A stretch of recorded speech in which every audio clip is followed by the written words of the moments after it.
안녕하세요. 드디어 로마서 1장부터 16장까지의 개관을 마쳤어요. 그리고 어제 저녁 수요 예배 때 이 로마서 말씀을 앞으로 우리들이 듣게 될 텐데 이 말씀을 어떻게 들어야 될 건지에 대하여서 여러분들에게 말씀을 전해 놓았습니다.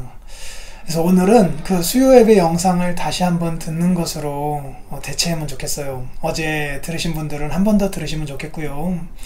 듣지 못하신 분들은 꼭 시간을 내어서 이 영상을 마저 들으시면 좋을 것 같아요. 그래서 로마서 말씀을 그냥 개념적으로 듣고 흘려보내지 않고 정말 이것이 말씀하는 바 그대로 우리에게 적용되는 복이 있었으면 좋겠어요. 죄를 말하면 죄로, 심판을 말하면 심판으로, 그리고 믿음을 말하면 믿음으로, 의를 말하면 의로, 선행을 말하면 선행으로 그대로 받아들이면 좋겠어요.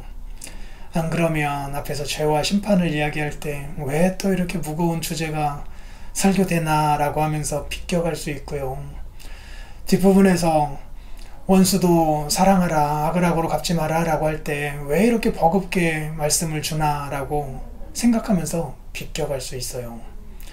그 중간에 예수님이 우리를 위하여 죽으시고 부활하셔서 그리스도의 의가 우리의 의가 되었다 라고 하는 말씀도 너무나 당연한 건데 라고 하며 식상하게 생각하면서 비껴갈 수 있어요. 그럼 우리에게 은혜가 되질 않잖아요. 그렇게 되지 않으려면 어떻게 해야 되는가, 이 수요예배 영상에 담아 놓았으니까 꼭 한번 오늘 시간을 내어서 모두가 들으시고 주일 예배 때 뵐 수 있으면 좋겠습니다. 감사합니다. 하나님의 말씀은 로마서 3장입니다. 23절, 24절입니다.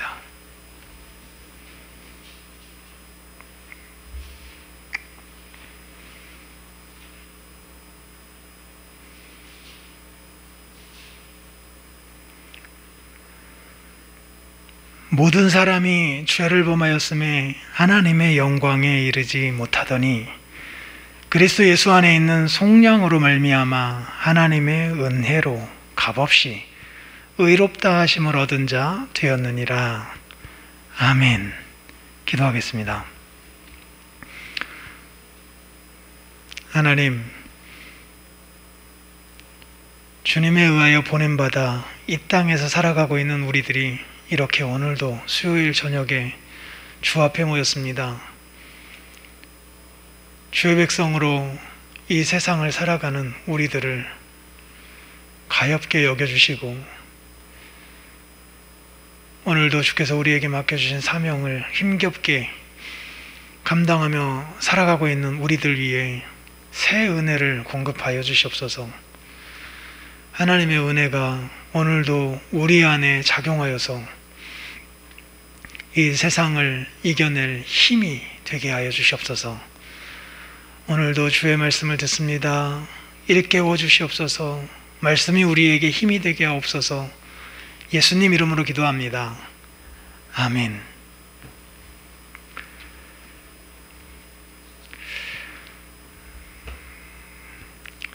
이것이 로마서 1장, 2장의 결론 문구입니다. 모든 사람이 죄인이다 라고 하는 사실이요. 유대인이든 이방인이든 모두가 죄 아래 있게 되었다. 3장 9절 말씀 그 반복입니다.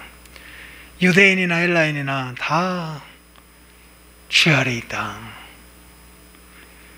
10절 의인은 없나니 하나도 없다 라고 말씀하고 있습니다. 그래서 이번 로마서 강해를 통하여서 우리들이 첫 번째로 깨닫게 되는 그 진리 한 가지가 있으니, 그리고 꼭 깨닫게 되는 복이 우리에게 있어야겠으니 그것이 곧 우리가 죄인이라는 사실입니다. 우리가 죄인이라는 사실이요.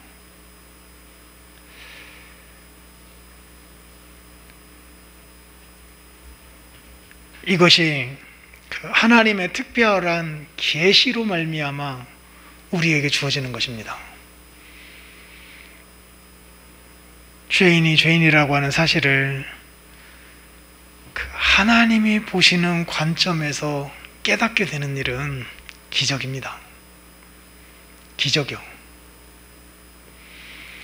죄인은 자신의 죄인됨을 알지 못합니다. 죄인의 죄인됨을 알게 되는 것이 하나님의 은혜입니다. 그래서 로마서 1장, 2장, 3장 이 앞부분에 그 핵심이 되는 것, 모든 사람이 죄를 범하게 되었다. 그것으로 말미암아 모든 사람이 하나님의 영광에 이르지 못하게 되었다. 하나님의 심판대 앞에 서게 되었다 라고 하는 사실, 우리들이 깨닫게 되는 복을 누렸으면 좋겠어요. 19절 말씀처럼 우리가 알거니와 무릇 율법이 말하는 바는 율법 아래에 있는 자들에게 말하는 것이니 이는 모든 입을 막고 온 세상으로 하나님의 심판 아래에 있게 하려 함이라.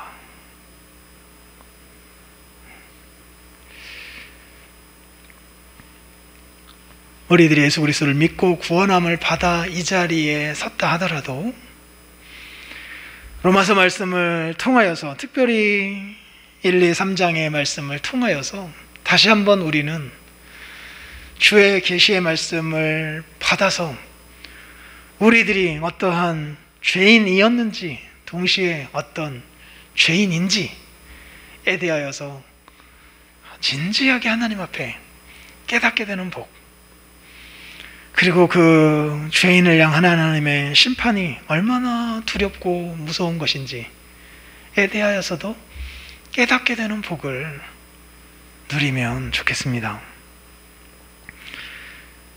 성경은 이 사실을 먼저 지적하고 있어요. 죄인으로 낙인 찍어서 영원히 멸망시키려고 이 사실을 우리에게 주지시켜 주는 것은 아니에요. 그러나 이 사실을 믿음으로 받아들이고 동시에 그 형벌로부터 우리들을 구원하여 주시는 하나님의 방편인 이 그리스도를 믿는 믿음을 우리에게 주셔서 우리로 말미암아 이제 하나님 앞에서 살아가게 만드시는 것인데, 그 믿음을 갖지 아니하고 진지하게 이 죄인됨에 대하여 인정하지 아니한 채 하나님의 이 심판, 곧 형벌에서 벗어날 수 있는 길은 없다라고 하는 사실을 우리들이 다시 한번 생각해야 합니다. 그래서 신앙이 깊어간다라고 하는 것은 이 자신의 그 죄인이었음과 동시에 죄인임에 대한 인식이 깊어져 간다라는 거하고 거의 동의어예요.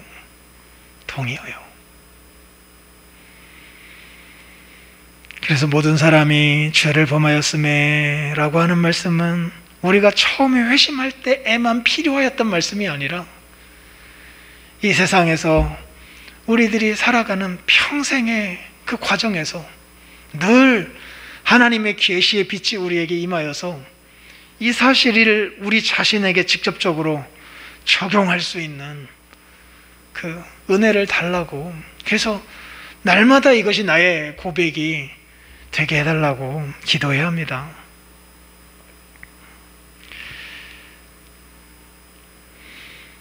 칼 트루먼이라고 하는 사람이 루터에 관한 글을 썼는데, 그 루터의 의의를 설명하면서 이런 말을 했어요. 따라서 죄인에게 필요한 것은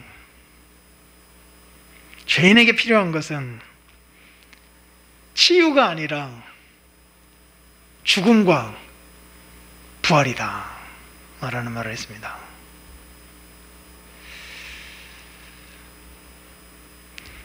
로마서 말씀을 통하여서 우리의 죄인됨에 대하여 다시 한번 깊이 자각하게 되는 복을 누림과 동시에 그 죄인에게 정말 필요한 것이 무엇인가? 성경이 그 죄인에게 요구하시는 바가 무엇인가? 그 죄인이 죄인이 어떻게 구원을 받을 수 있는가? 죄인이 어떻게 의인이 되는가? 라고 하는 그 질문을 또 성경을 통해서 우리들이 알아가게 될 텐데, 그때 먼저 우리의 마음 가운데 딱 선을 긋고 가야 할 하나가 있으니, 곧 죄인에게 필요한 것은 치유가 아니라 죽음과 부활이다라고 하는 사실입니다. 치유가 아니에요. 치유가 불가능한 겁니다. 조금 망가진 것 고쳐서 쓰는 게 아니에요. 아니, 많이 망가진 것 좀 고쳐가지고 쓰는 게 아니에요. 고칠 수가 없답니다. 죄인에게 필요한 것은 무엇이냐? 죽음이래요. 죽음. 그리고 그 죽음을 맛본 자만이 부활을 맛보게 되는 거죠. 한편으로는 이 죄에 대한 하나님의 심판의 무서움, 이 죽음으로 나타나는 거죠. 동시에 그 죽음, 치유가 아닌 그 죽음이 어떻게 드러났어요? 우리의 죄를 짊어지고 이 세상에 오신 예수 그리스도의 완전한 죽음으로 나타났잖아요.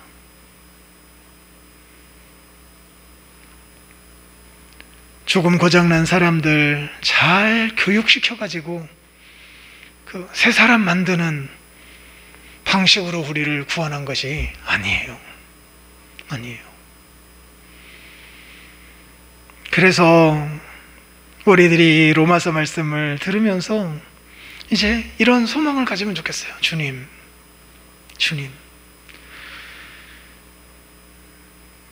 죄인에게 필요한 것은 치유가 아니라 죽음이라 하였는데, 죄라고 하는 것이 하나님 앞에서 얼마나 끔찍한 것인지, 그것이 곧 나의 죽음과 관련된 것이다라고 하는 사실을 깨닫게 되는 복을 허락하여 달라고, 동시에 이 죄로 말미암아서 예수 그리스도의 실제의 죽음이 발생했다라고 하는 사실, 그 사실에 대하여 깊이 깨닫게 되는 복을 허락하여 달라고.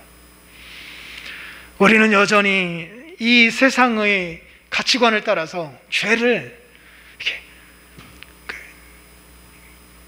고쳐서 쓸만한 어떤 것, 때 같은 것, 벗겨서 쓸만한 어떤 것 정도로 여기는 경향이 있습니다. 그래서 더 잘했더라면 좋았겠는데, 짓지 않았더라면 좋았겠는데, 그 지음으로 말미암아 아쉬운 것, 그래서 이제 그것은 다 골라내어서 새 사람으로 살아가야 할 어떤 것 정도로 여기는 경향이 있는데, 주님, 성경의 말씀은 모든 죄는 하나님의 심판의 대상인 것이고, 죄를 지은한 하나님의 영광에 이르지 못한다 말씀하셨는데, 이번에 이 로마서 말씀을 통하여서 죽음의 의미가 무엇인지를 실제적으로 깨닫는 복을 허락하여 달라고. 죄 때문에 하나님의 심판을 받아 죽는 그 죽음의 의미, 그리고 나의 죄를 대신하여서 십자가에서 죽으신 그 예수 그리스도의 심판받아 죽으신 죽음의 의미, 그리고 그 죽으신 그리스도의 죽음 속에서 내가 죽는 것이 무엇인지를 한번 경험하는 일들을 허락하여 달라고. 피상적인 그리스도의 죽음, 피상적인 그리스도의 부활이 아니라 이 죄로 말미암는 실제적인 죽음, 그 사형, 강함, 그 그리스도께서 당하셨던 그 사형당하심, 그 죽음에 실제적으로 참여하는 복을 허락하여 달라고 이렇게 기도하면 좋겠어요. 어린 시절부터 우리들이 예수님이 우리를 위하여 죽으시고 그리고 3일 만에 부활하셨다, 이 사실을 믿으면 구원을 얻는다 라고 하는 이 복음의 메시지를 듣고 오늘 우리들이 구원함을 받아 이 자리에 섰지만, 그 루터와 같이 이 죄의 문제에 대하여 이렇게 처절하게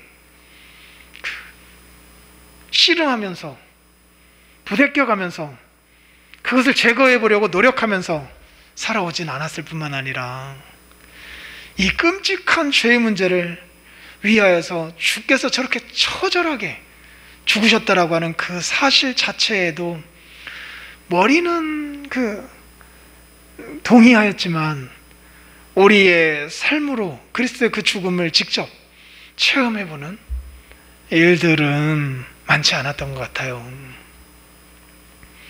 그렇기 때문에 죄를 가볍게 여기는 것이고, 그렇기 때문에 이 복음의 위대함이 우리에게 덜 다가오는 것은 아닌지 진지하게 생각해 볼 필요가 있을 것 같습니다. 그래서 죄를 죄로 말할 때에 죄를 죄로 인식할 수 있는 복을 허락하여 달라고, 심판을 심판으로 말할 때에 심판을 심판으로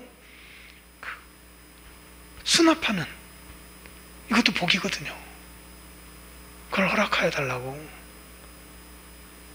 우리들이 기도하면 좋겠어요. 거기에서 죽은 자만이 부활을 경험하는 거잖아요.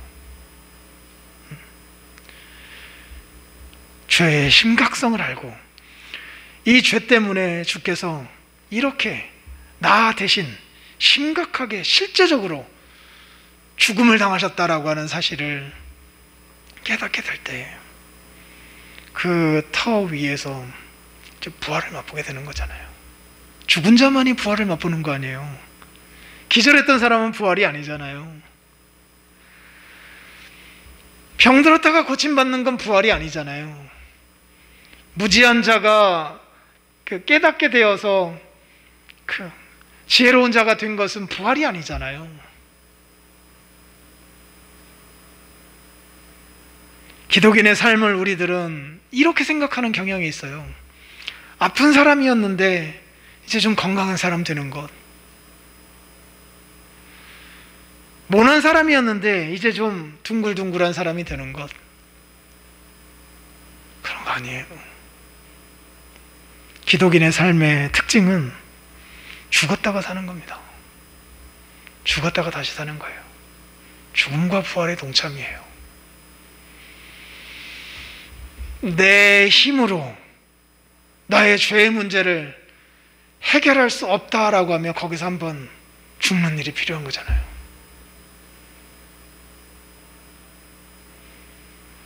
믿음으로 그 죽음을 고백하고 바로 그 자리에서 예수님의 죽음이 나의 이 어찌할 수 없는 이 무능 그리고 부패함 때문에 죽으신 죽음이다라고 하는 사실을 믿음으로 받아들일 때 그리스도의 부활에 동참하게 되는 것이 되는 것 아니겠습니까? 그래서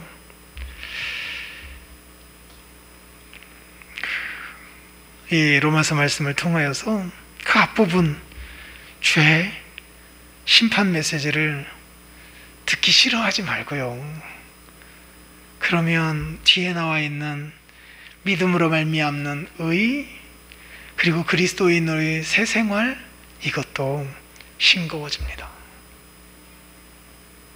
그리고 실제로 새 생활 관련된 설교를 하거나 그 권면을 받을 때 그대로 살아낼 힘이 거기서 안 나요.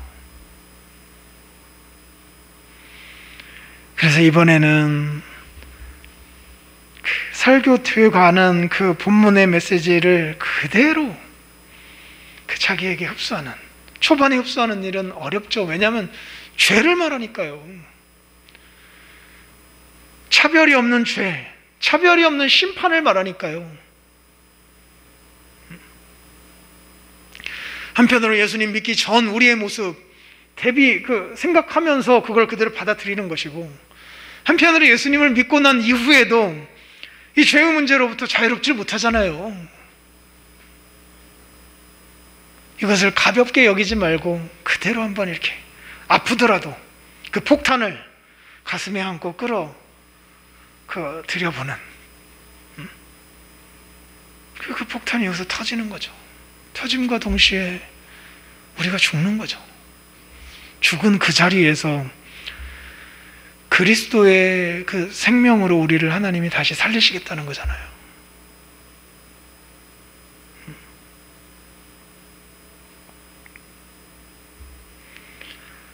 그래서 실제로 그리스도의 부활에 동참하고, 실제로 부활의 삶의 능력이 우리의 삶 속에서 작용하는 것들을 이 성경의 진도를 따라서 한번 그대로 체험해가는 복이 아침의 교회 모든 성도들 위해 임하였으면 좋겠어요. 그동안에 우리가 쌓아왔던 신앙생활의 연륜, 그리고 교회 생활의 어떤 그 노하우들, 그리고 교회 안에서 우리들이 그동안 다른 사람들로부터 얻었던 명성, 참 훌륭한 사람들이다 라고 하는 인정들, 이런 것들도 잠시 내려놓고, 그런 것들이 본문에서 말하는 그 말씀을 우리가 그대로 받아들이는 데에 방해물이 될 수도 있으니까 잠시 내려놓고, 나만이 아는 나의 모습, 그것을 가지고 하나님 앞에 서서 주께서 말씀하시는 바에 직접 나를 대입하면서 거기서 아파하고, 거기서 고뇌하는 그 시점, 그 지점에서 주의 복음이 우리에게 다가오고, 복음이 우리에게 위로가 되고 실제적인 생명의 능력이 되고 하는 일들을 경험해 가면 좋겠어요.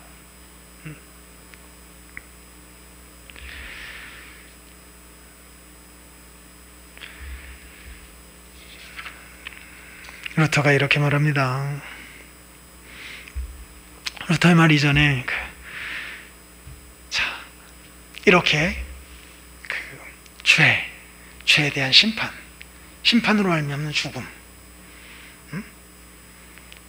그런데 그 죽음이 그리스도에게 발생하였는데, 그리스도의 죽음이 오늘 우리의 죽음으로 하나님이 여기시고, 죽음으로써 다 죄를 없애주시고 부활하신 그리스도의 부활의 의를 우리에게 전가시켜서 우리의 의 삼으시겠다라고 하는 거잖아요.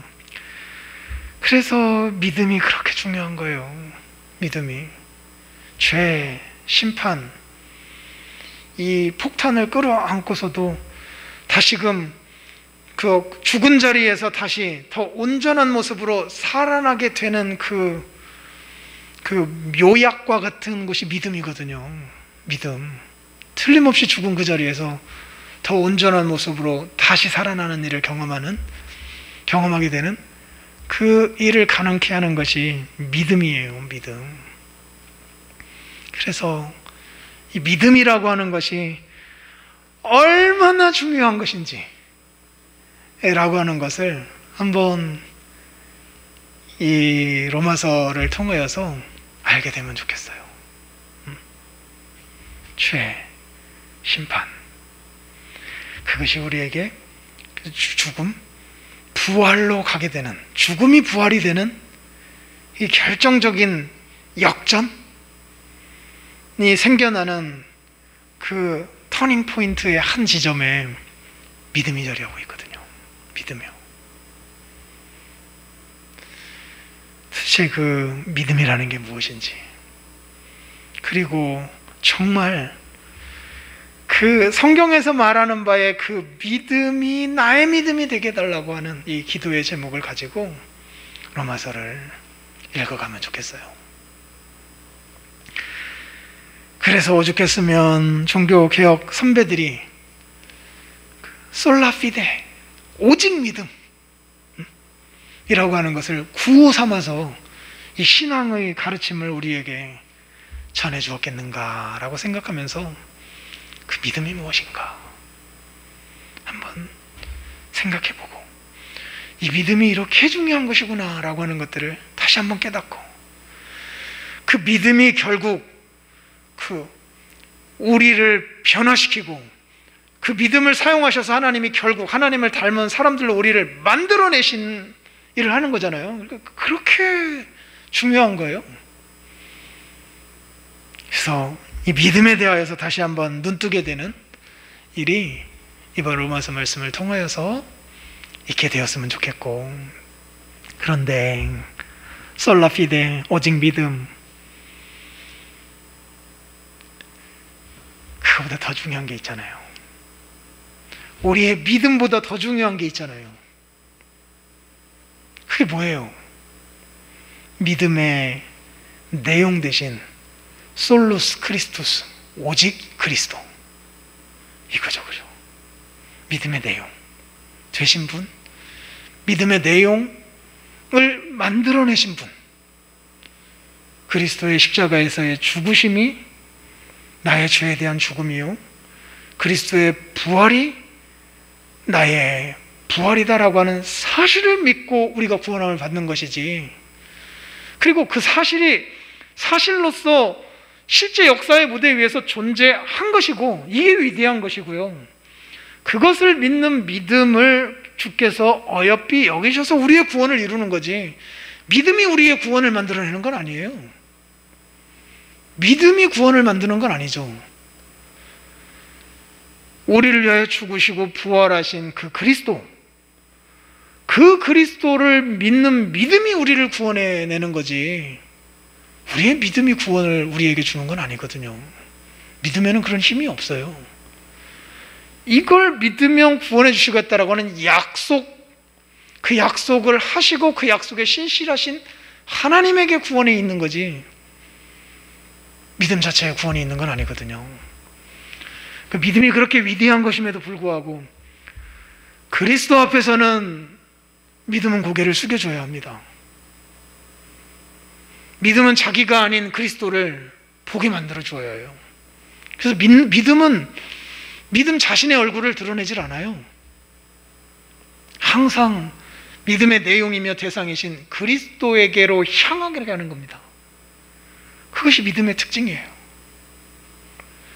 그러니 솔라 피데는 딱 가리키면서 솔루스 크리스투스를 가리키는 거예요. 오직 그리스도. 믿음의 목적지요, 믿음의 내용은 그 그리스도를 향하여 다 가리키고 있는 것이 믿음의 특징이에요. 그런데 바로 그 자리에 우리의 잘남, 우리의 연륜, 우리의 경험, 우리의 장점, 이런 것들이 다 덕지덕지 붙어가지고 그리스도를 보여주지 못하는, 그래서 많은 사람들에게 자기 의를 드러내는 하나의 자기 의가 되어버리는 그러는 거는 이제 덕지덕지 오물들이 붙어 있기 때문에 생겨난 거거든요. 그렇게 우리의 믿음이 전락하고 있지는 않은지, 우리의 믿음이라고 하는 그것이 정확하게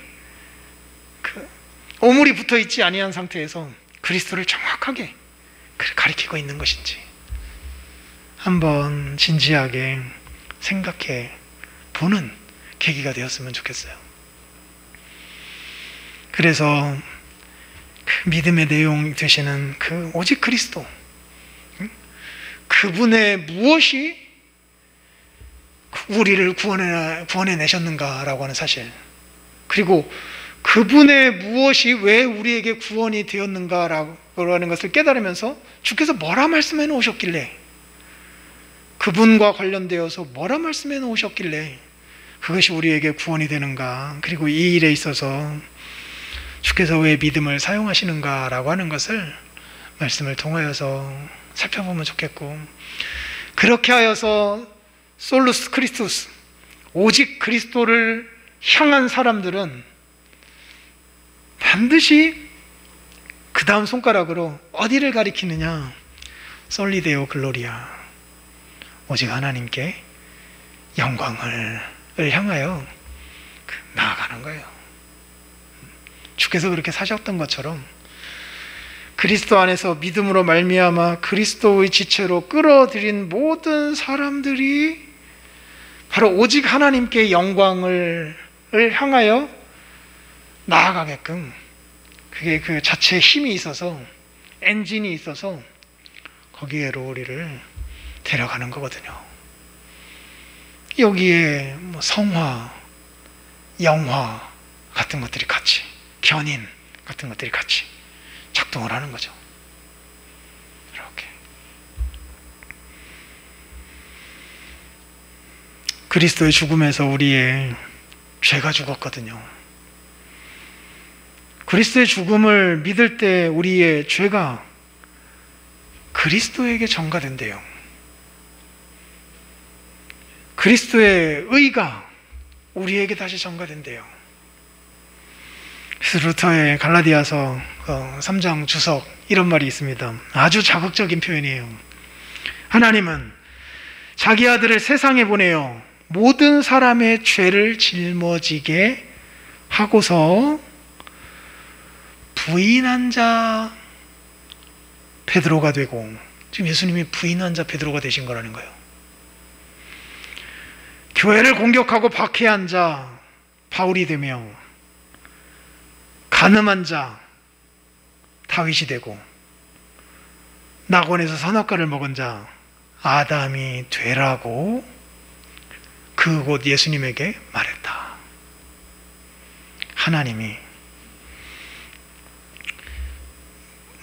모든 사람의 죄를 짊어지라고 하면서 베드로, 바울, 다윗, 아담이 되라고 말씀하시며 예수님을 보내신 거래요. 그리고 그들이 되어서 십자가에서 죽으신 거래요. 그래서 의인으로서 죽으신 것이 아니라 죄인으로 죽으신 거래요. 그 부인한 죄 때문에, 그 핍박한 죄 때문에, 그 간음한 죄 때문에, 선악과를 먹었던 바로 그 죄 때문에 그리스도께서 죽으신 거래요.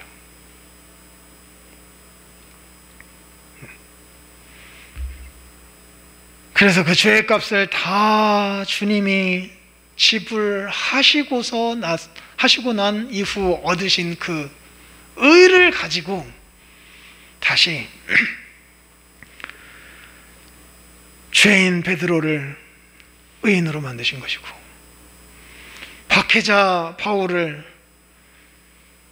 의인뿐만 아니라 이제 주님을 위하여 봉사자로 만드신 것이고, 간음자 다윗을 주님의 일꾼으로 의로운 자 여기셔서 만드시는 것이고, 아담을 의인이요 하나님의 종으로 다시 만들어내신 거래요.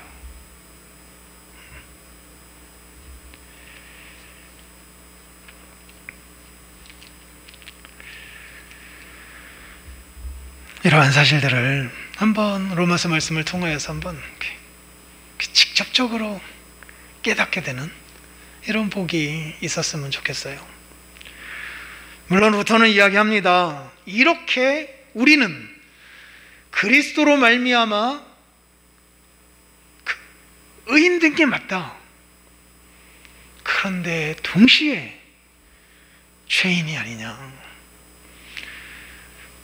낯선 의, 곧 밖에, 내 밖에서 온, 즉 그리스도로 말미암아 온 그 의 때문에 내가 여전히 의인이지만, 나 자신만을 보면, 내 안에 있는 것만을 보면 여전히 나는 죄인으로 서 있게 됐다. 서 있다. 그러면서 의인이면서 동시에 죄인인 이 역설이 내 안에 존재한다. 이걸 말해요. 이제 의인이 되었기 때문에 룰루랄라 난 어떻게 산다 하더라도 하나님 앞에서 나는 죄인이 아니고 의인으로 항상 기쁘고 행복하게만 산다, 이렇게 말하진 않아요. 여전히 우리 안에 있는 죄의 문제를 심각하게 봐요. 진지하게 본다고요. 그래서 그가 이렇게 말합니다. 그리스도인은 자기 안에 죄가 있고 그 죄로 말미암아 자기가 하나님의 진노와 심판을 받아 영원히 죽는 것이 마땅하다라는 것을 진정으로 그리고 현실적으로 느낀다. 이게 그리스도인의 복이거든요. 그리스도인은 자기 안에 죄가 있고 그 죄로 말미암아 자기가 하나님의 진노와 심판을 받아 영원히 죽는 것이 마땅하다라는 것을 진짜로, 그래 실제로 느낀다. 따라서 그는 이 현세의 삶 속에서 낮아진 자로 살 수밖에 없다. 그러니까요. 구원받고 난 이후에도 보고 살아가니까요. 교만하게 살 수가 없대요. 자기가 누구인가를 아니까요. 복음 앞에 서지 않을 때는 다른 사람하고 빗대어서 저들보다 조금 나은 것 같고 이렇게 살만하고 저들보다 조금 모자란 것 같고 이건 좀 고쳐야지, 이 정도의 삶을 살 수 있을지는 몰라도 복음 앞에 선 사람들은 바로 이 죄가 하나님의 심판 앞에 서야 하는 죄이다라고 하는 사실을 알기 때문에 거기서 양심의 고뇌가 있고 거기에서 그리스도인은 교만하게 살 수가 없대요. 낮아진 삶을 살 수밖에 없대요. 그러면서 마지막 죽는 순간까지 죄와의 싸움을 그가 이렇게 표현합니다. 나를 비롯해서 나와 같은 사람들은 이 기술이 뭐냐면 이제 믿음으로 살아가는 삶의 기술을 말하는 거예요. 이것도 이제 로마서 말씀을 통해서 우리들이 배워가면 좋겠어요. 믿음으로 말미암아 살아가는 기술, 믿음으로 말미암아 죄를 이겨가는 기술. 이 기술의 기본적인 요소들조차도 거의 알지 못해서 사실이잖아요. 우리가 그렇잖아요. 나를 비롯해서 나와 같은 사람들은 이 기술, 믿음으로 말미암아 사는 기술의 기본적인 요소들조차도 거의 알지 못해서 이 기술을 가르치고 있는 학교의 학생들이 되어서 이러면 좋겠어요. 우리도 다 안다고 생각하지 말고, 죄에 대하여서도 우리는 잘 모르고 심판의 엄중함에 대하여서도 잘 모르고 그것이 그리스도에게서 어떻게 쏟아졌는지에 대해서 잘 모르고 그 믿음의 중요성에 대하여서도 잘 모르고 믿음으로 말미암아 주께로부터 온 의의 그 위대함, 크기에 대하여서도 잘 모르고 그렇게 의인이 되었음에도 불구하고 죄를 짓고 있는 자신의 이 형편에 대해서도 잘 모르고 이제 믿음으로 말미암아 이 죄를 이기며 살아가는 이 삶의 구체적인 기술에 대하여서도 우리는 너무나 어린 아기와 같은 수준이기 때문에 늘 학생이 되어서 열심히 배워야 한다. 그렇게 주장하는데 자기는 배우고 있다는 거예요. 우리들도 그러면 좋겠어요. 우리의 배움에는 실제로 진전이 있기는 하지만, 배워서 조금씩 진전이 있는 거잖아요. 진전이 있기는 하지만 육신과 죄가 남아있는 동안에는 철저하게 배우는 일이 불가능하다. 맞잖아요. 그래서 믿음이 세상을 이긴다라고 하는 그 말씀을 이렇게 실제적으로 배워가는, 그러나 완전한 배움은, 그래서 이제 돌을 텄다라고 하는 그 배움은 이 세상에서는 없을 거예요. 그래서 이제 나는 그,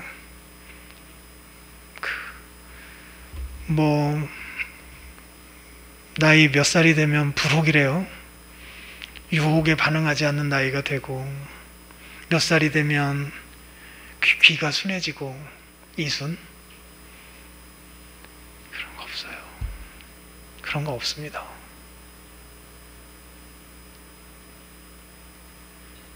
인간의 죄가 죽을 때까지 우리를 가만 놔두질 않아요. 그런 거 없어요.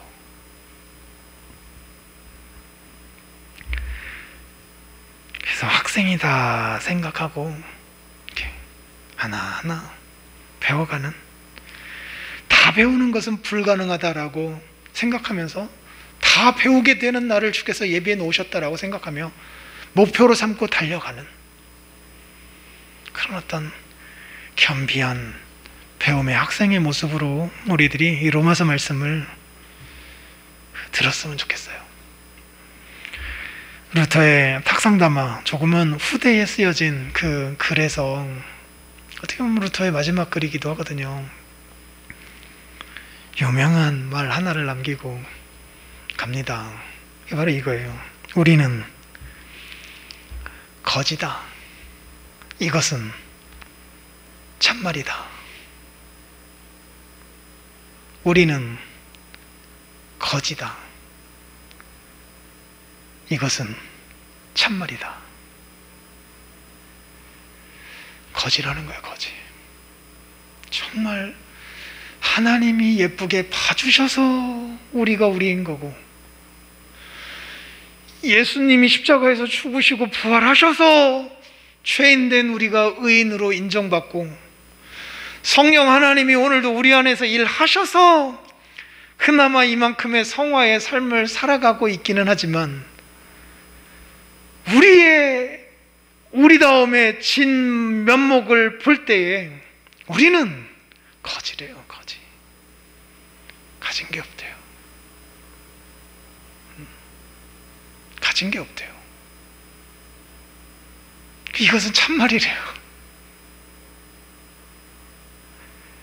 그렇기 때문에 한편으로는 내게 가진 게 없으니 주께서 주신 것을 붙들고 감사하게 여기면서 살아가는 것이고, 없으니까 밖에서부터 주어지는 그 은혜가 다 그리스도를 통하여 우리에게 온 거잖아요. 그 그리스도를 더 갈망하고 더 붙들고 더 어린아이처럼 되고 더 간절한 갈망을 갖고 있는 학생이 되어서 그리스도를 쫓아가는 이런 삶을 살아가야 한다라는 거예요. 어디에선가 그가 그런 얘기도 하거든요. 우리나라 속담에도 있잖아요. 그 시장이 반찬이다. 배고픔이 그 최고의 반찬이다. 가장 맛있게 먹을 수 있는 비결이다라는 거잖아요. 마찬가지예요. 은혜의 그 풍성한 잔치의 맛을 느끼는데 나는 거지다. 내 안에는 아무것도 없다. 라고 하는 사실에 대하여 아는 것, 시장한 것, 배고픈 것,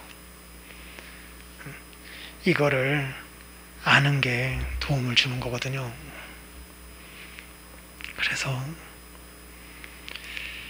조금은 우리의 모든 것들을 잠시 내려놓고 그냥 있는 말씀 그대로, 주께서 주시는 그 말씀 그대로 한 번씩 그대로 찰싹찰싹 붙여보면서, 그래서 믿음의 선배들이 그 10년이 넘도록 이 로마서 말씀을 설교한 사람도 있잖아요. 그만큼 이렇게 붙여서 그것이 자신의 전 존재를 헤집고 지나서 자신을 하나님의 사람으로 빚어냈기 때문에 그렇게 설교할 수 있었던 것 아니겠어요? 그리고 수많은 사람들이 그렇게 이 로마서 말씀을 통하여서 빛을 보았던 것처럼 우리들도 그렇게 큰 빛을 보고 정말 이제는 죄도 심판도, 믿음도, 그리스도의 죽음과 부활도, 그리고 그 새 삶, 새 사람의 새 삶, 새 삶도 개념이 아닌 실제적인 것으로 우리의 삶 속에서 역사하는 것들을 경험하면서 살아가면 좋겠어요. 이런 놀라운 복이 이 복음인 로마서 말씀을 통하여서 여러분 모두에게 임하시기를 주님의 이름으로 축원합니다. 기도하겠습니다.